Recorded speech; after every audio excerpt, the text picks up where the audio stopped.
তুমি এখানে?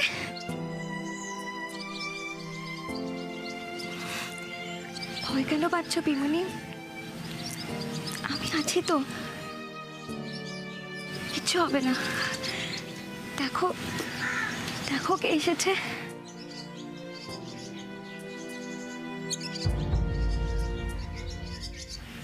চিনতে পারছো ওকে?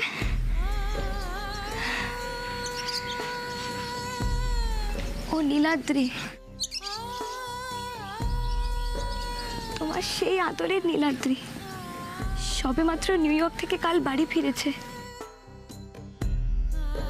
তুমি তুমি যাও ওর কাছে, ভয় পেও না।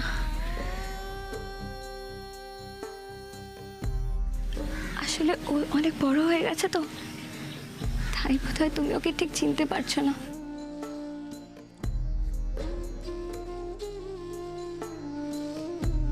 যাও বিমনি, নীলাদ্রির কাছে যাও, গালটি পেয়ে ওকে আদর করে দাও, ঠিক যেমন ছোটবেলায় করে দিতে। যাও। নীলাদ্রি, কোথায় তোরা? দেখ আমি তোদের জন্য কি এনেছি। কি এনেছো ছোট পিমনি? তোদের ফেভারিট কেক। আরে বাস,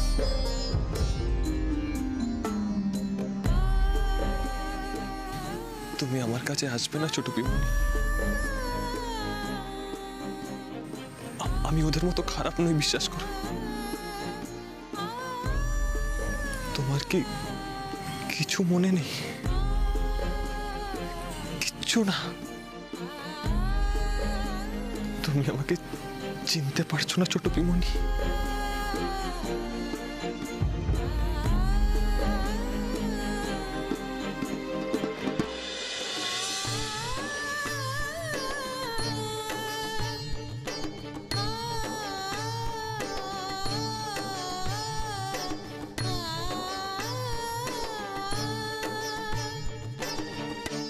না না মিস্টার সেন, আমি কোনো কথা শুনতে চাই না। আপনাকে আজকে পার্টিতে আসতেই হবে। দেখুন, আমি আমার ছেলের অনারে পার্টি দিচ্ছি, যে কারণে আমি নিজে পার্সোনালি আপনাকে ফোনটা করলাম। I want to see you in the evening.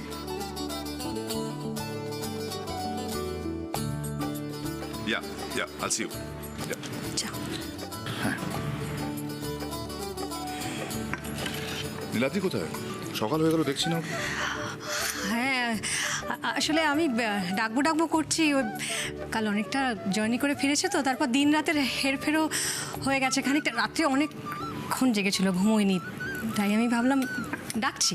ডাকছি নয়, ওকে বলো ওর অনারে আজকে পার্টি দিচ্ছি, কাজেই আমি চাই ফুড, ডেকোরেশন, সমস্ত কিছুর ফাইনাল অ্যাপ্রুভাল আমি ওর কাছ থেকে চাই। ওকে বলো আমি ওয়েট করছি ওর জন্য। চলো চলো চলো চলো।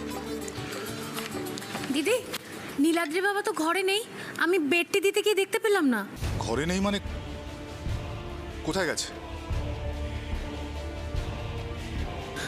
তা তো জানি না দাদা। সত্যি বড় বৌমা, হ্যাঁ, না জেনে না বুঝে দুমদাম কথা বলে দাও। তোমার চিরকালের স্বভাব কিন্তু বদলালো না। 24 ঘন্টা হলো ছেলেটা এসেছে, এরই মধ্যে ছেলেটা কোথায় গেল তুমি বুঝতে পারছো না? না মা, আমি তুমি কি ভাবলে সেটা ইম্পর্টেন্ট নয় নন্দিনী। ইম্পর্টেন্ট হলো রেজাল্ট। দেখো, ছোটবেলা থেকে নীলাদ্রির জন্য তোমায় কিছুই করতে হয়নি। অন্তত এখন তো মায়ের দায়িত্বটা পালন করো। না না না বড় খোকা, তোকে আমি হাত জোর করছি, তোর বউকে আর ওই মায়ের দায়িত্ব পালন করতে বলিস না। অনেক দায়িত্ব সে পালন করেছে। বেশ হয়েছে, আজ একদম সকাল সকাল ওষুধ পড়েছে। মা, আপনি চুপ করো তুমি। যে একটা সামান্য দায়িত্ব পালন করতে পারে না, তার মুখে কোনো কথা শোভা পায় না।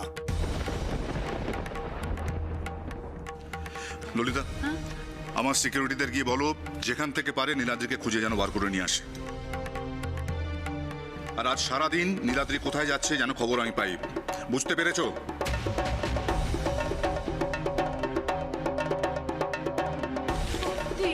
কি যে হচ্ছে না, মানে ছেলেটা আবার কাউকে কিছু না বলে কোথায় চলে গেল বলো তো? এই যে তুমি এরকম ভাবে ট্রে হাতে দাঁড়িয়ে আছো কেন? হ্যাঁ, যাও না জল খাবারটা তৈরি করো। আরে বাবা, সংসারের কিছু কাজ তো করো। তুমি বিদেশে চলে যাওয়ার পর থেকে আমরা থানা কোর্ট কাছারি সব জায়গায় ঘুরে বেরিয়েছি, ঘুরতে ঘুরতে হাঁপিয়ে গেছি, তাও মামাকে ছাড়াতে পারিনি। আমি জানতাম মামা নির্দোষ, ইচ্ছে করে মামাকে ফাঁসানো হয়েছে, তাও কিছু করে উঠতে পারেননি। পুলিশ অনেক বড় কেস দিয়েছিল, ট্রাক পাচারের দায়ে মামার 14 বছর জেল হয়। কি বলছো কি? 14 বছর? হ্যাঁ নীলাদ্রি, এই ধাক্কাটাই বোধহয় পিমনি মেনে নিতে পারিনি। ওর সবচেয়ে কাছের মানুষেরাই ওদের সবচেয়ে বড় শত্রু হয়ে ভালোবাসার মাঝখানে পাঁচিল তুলে দিয়েছিল। পিমনি তো বরাবরই খুব নরম মনের মানুষ, তাই বোধহয় এই আঘাতটা পিমনিকে ভিতর থেকে নড়বড় করে দিয়েছে। আজ তাই এই অবস্থা পিমনির। একা একা কথা বলে, অচেনা কোনো মানুষকে দেখলেই ভয় পায়। তুমি ঠিকই বলেছো ফিরকি। কতটা আঘাত পেলে একটা প্রাণচঞ্চল মানুষ এরম স্তব্ধ হয়ে যায়। আমি না কিছু মেলাতে পারছি না, ইনফ্যাক্ট কিছু মেনে নিতেও পারছি না। যতবার পুরনো কথা ভাবছি ততবার নিজেকে অসহায় বলে মনে হচ্ছে। আমারও খুব অসহায় মনে হয় নীলাদ্রি। মামা চলে যাবার পর থেকে ছোট পিমনির পৃথিবীটাই যেন থমকে গেছে। মামার সাথেই যেন পিমনির মনটা রয়ে গেছে। শরীরটা নিয়ে বয়ে বেড়াতে হয়, তাই বয়ে বেড়াচ্ছে। ঠিকই বলেছো ফিরকি, নয়তো অমন মানুষের এরম শূন্য চোখ হতে পারে না, কখনো না।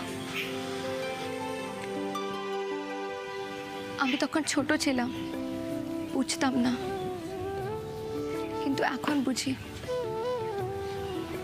দুটো মানুষের ভালোবাসা যদি নিখাত হয়, তাহলে তাদের মাঝখানে অন্য মানুষেরা এসে তাদের তো ফিজিক্যালি আলাদা করে দিতেই পারে, কিন্তু তাদের মন দুটো আলাদা করতে পারে না।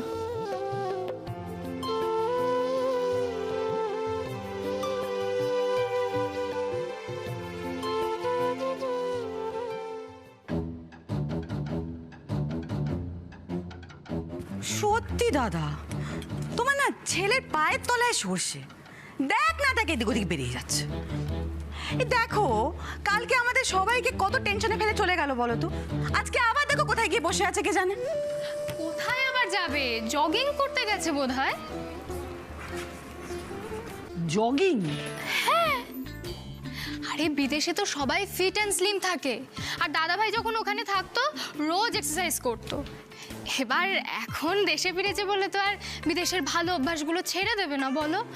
তোমরা মিছে মিছে বেশি বেশি টেনশন করো। এই যে ও সমস্ত এদিক ওদিক কথা না ঘুরিয়ে সোজাসুজি বলো তো কোথায় গেছে? মা, আমি কি করে জানবো? আমি সত্যিই জানি না। সব জানিস তুই, সব জানিস। ও যেরকম ডুবে ডুবে জল খায় না, ও কিন্তু সব জানে। আমি সত্যি করে বলতো, বলো কোথায় গেছে, বল বল বল বল। পরপিমনি, সত্যিই আমি জানি না। কি অদ্ভুত। আচ্ছা, আমি যদি জানতাম তাহলে বাবা যে এত টেনশন করছে সেটা দেখেও কি বাবাকে বলতাম না ও কোথায় গেছে?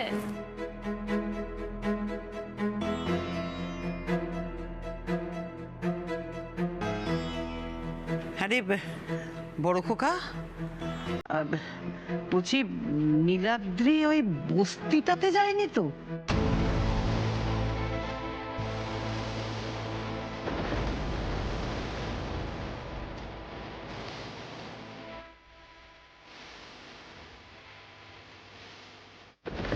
তাই যদি হয় মা, ওই বস্তিতে আমি আজই আগুন লাগিয়ে দেব।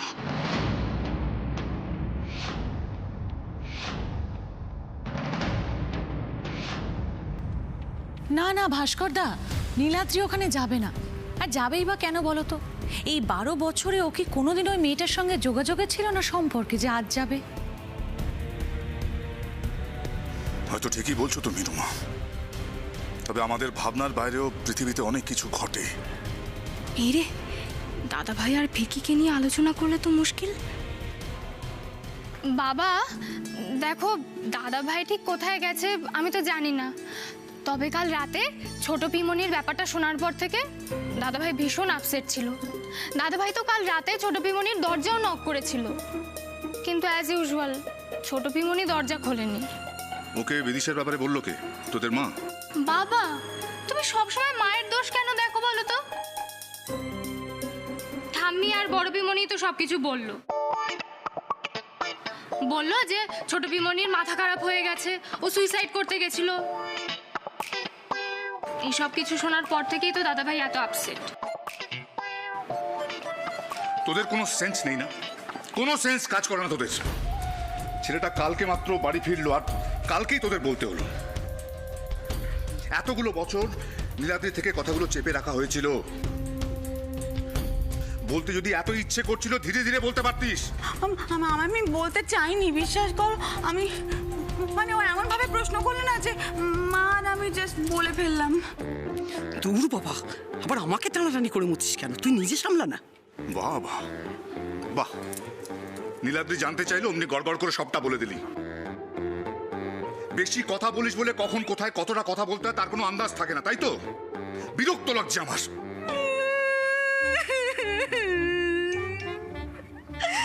এখন সব দোষ আমার হয়ে গেল না? সব দোষ আমার। আচ্ছা তুমি বলো, আমাদের বাড়ির ছেলে, আমাদের বাড়ির কেচ্ছা কতদিন চেপে রাখবো? আর তাছাড়া তুমি বলো, একটা দুটো ঘটনা তো নয়, কত কত কেচ্ছা। আজ বাদে কাল যদি আবার কিছু জানতে চায় তখন কি করবো আমি?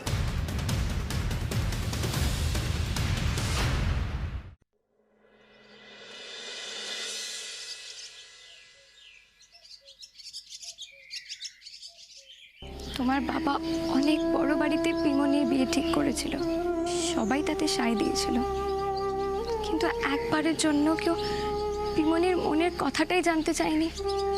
একবারের জন্য কেউ নিজের কাঁধ এগিয়ে দেয়নি, যেখানে মাথা রেখে ছোট পিমনি প্রাণ খুলে কাঁদতে পারে।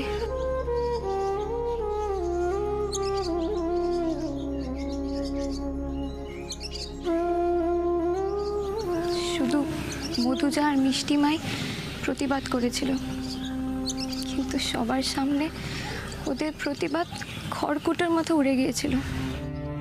সবাই ভেবেছিল অনেক বড় বাড়িতে বিয়ে হলে পিমনি বোধহয় ঐশ্বর্য ধন সম্পত্তি পেলেই বোধহয় সব কিছু ভুলে যাবে, কিন্তু পিমনি বোধহয় রাজপ্রাসাদ নয়, নিজের ভালোবাসার সাথেই কুড়ে করেই থাকতে চেয়েছিল।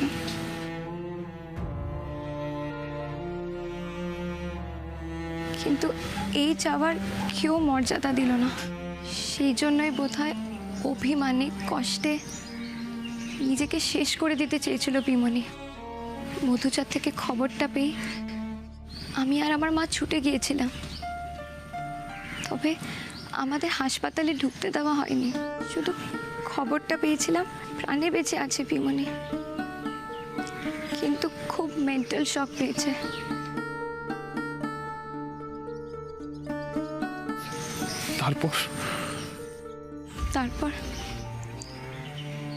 তারপর একদিন হঠাৎ এই মন্দিরে এসে দেখলাম পিমনি এখানে বসে আছে। তারপর থেকে সপ্তাহে এই দিনটায় আমরা দুজন একে অপরের সাথে দেখা করতে আসি, প্রাণ খুলে দুটো মনের কথা বলি। বাড়িতে মধুজা আর মিষ্টিমা চেষ্টা করে পিমনিকে ভালো রাখার, আর আমি এখানে যতটুকু পারি কথা বলে গান গেয়ে পিমনিকে ভালো রাখার চেষ্টা করি। তুমি এতদিন ছোট পিমনির জন্য যা করেছো তার জন্য তোমাকে ধন্যবাদ দেওয়ার ভাষা নেই ফিরকি। আমাকে ধন্যবাদ দিও না নীলাদ্রি, ছোট পিমনি যে আমারও আপনজন, তাকে ভালো রাখা যে আমারও কর্তব্য, দায়িত্ব। আচ্ছা, আর স্যারের কোনো খোঁজ পাও না? হ্যাঁ, মামার সাথে মাঝে মাঝে দেখা করতে যাই, কিন্তু মামা কিচ্ছু বলে না, চুপ করে থাকে। কত ব্রাইট স্টুডেন্ট ছিল মামা, ইঞ্জিনিয়ারিং এর ফাইনাল ইয়ার চলছিল, ভালো করে পাশ করতে পারলে কত বড় চাকরি পেত। দুজনের ভবিষ্যৎ নিয়ে কত সোনালি স্বপ্ন দেখেছিল, কিন্তু সেই স্বপ্ন যদি অন্য কারো ষড়যন্ত্রে শেষ হয়ে যায়, তাহলে তাদের মনের অবস্থা কি হতে পারে নীলাদ্রি? দুটো জীবন জাস্ট শেষ হয়ে গেল, শেষ হয়ে গেল।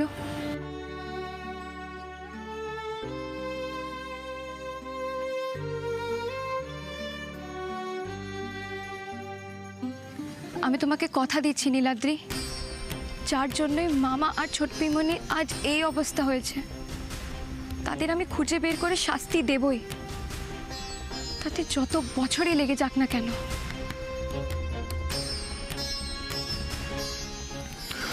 ফিরকি, এই লড়াইয়ে তুমি একা নও, আমিও তোমার পাশে আছি। পার্টির জন্য নীলাদ্রির ডিজাইনের স্যুট চলে এলো, অথচ ছেলেটার কোনো পাত্তা নেই। আমি না অবাক হয়ে ভাবছি যে এই সিকিউরিটির এত লোকজন, তারা কেউ দেখলো না আমার দাদুভাই কোথায় চলে গেল? দেখেছে সকালবেলা ও জগিংয়ে বেরিয়েছিল, কিন্তু তারপরে কোথায় কোন দিকে গেছে সেটা কেউ কিছু বলতে পারছে না। এত চিন্তা করারও কিছু নেই, আমি যখন খোঁজ নিতে পাঠিয়েছি তখন আর কিছুক্ষণের মধ্যে সবটা জানা যাবে। ফোনটাও তো ফেলে গেছে। হ্যাঁ, রোমা, কাল থেকে 24 ঘন্টা ওর সঙ্গে লোক থাকবে। It's a strict order. দাদা, তুমি লোক দিচ্ছ ভালো কথা, কিন্তু যার এমন উড়ু উড়ু মন, সে কি তোমার দেওয়া বডিগার্ড সঙ্গে রাখবে? না না, মানে আমি ওটা বলতে চাইনি আসলে। স্যার, এই তো খবর পেলে কোনো? নো স্যার, নীলাদ্রিবাবু কাল যেখানে গিয়েছিলেন আমরা এখান থেকে ঘুরে এলাম, আজ উনি ওখানে যাননি। What the hell? উবে গেল নাকি ছেলেটা? কি হয়েছে, এত রাগারাগি করছো কেন? রাগারাগি কেন করছি? কোনো একজন যদি দায়িত্ব পালনে গাফিলতি করে না নন্দিনী, তাহলে অন্য একজনকে বাধ্য হয়ে রাগ করতে হয়। সকালবেলা ছেলেটা বাড়ি থেকে বেরিয়ে চলে গেল, অথচ তোমার কাছে কোনো খবর নেই। কেমন মা তুমি? শোনো, চারপাশে খোঁজো, যেখান থেকে পারো সেখান থেকে নীলাদ্রিকে খুঁজে বার করে নিয়ে এসো, প্রয়োজনে পুলিশকে ইনভলভ করো। আর আমার ছেলের গায়ে যদি এতটুকু আঁচড় লাগে না, আমি কাউকে ছেড়ে কথা বলবো না। যাও। Okay sir. যে দেশ বিদেশ ঘুরে এলো তাকে খোঁজার জন্য সিকিউরিটি পাঠাচ্ছ ড্যাড?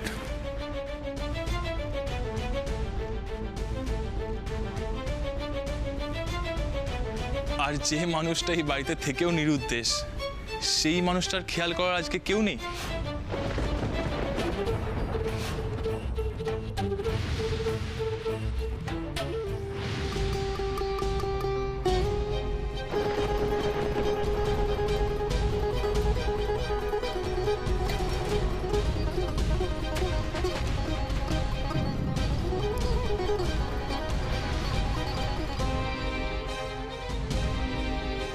কি তুই ওর সাথে? কেন, কোনো আপত্তি আছে? তোমরাই তো বলেছিলে তোমাদের ছোট পিমনিকে নিয়ে কোনো মাথা ব্যথা নেই, কিন্তু আমার যে আছে।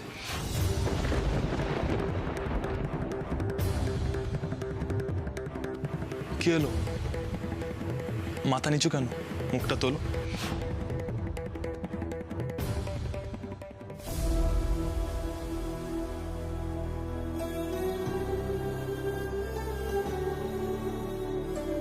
নিজের চেয়ে অর্থনৈতিকভাবে কম সামর্থ্যের মানুষকে ভালোবাসা কোনো অপরাধ নয়, কারণ স্ট্যাটাস বিজনেসে মাপা হয়, ভালোবাসায় নয়। ভালোবাসায় উঁচু নিচুর ভেদাভেদ থাকে না, আর তুমি স্যারকে ভালোবেসে কোনো ভুল করোনি।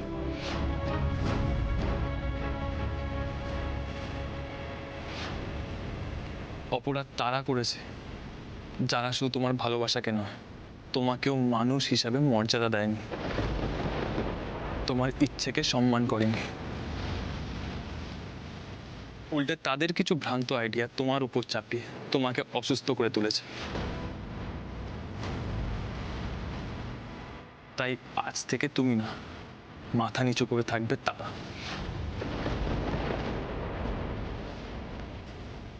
মা, মধুজা, আজ থেকে ছোট পিমনির দায়িত্ব তোমাদেরকে দিলাম।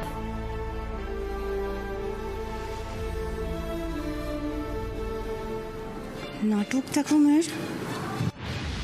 আজ থেকে এই বাড়িতে ছোট পিমনির ঠিক ততটাই অধিকার যতটা ড্যাডের।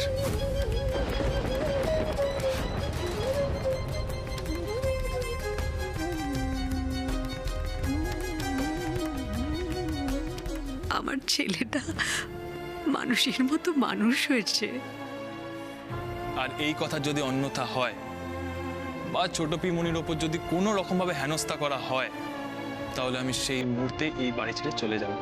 প্লিজ, কথা সবাই মাথায় রেখো।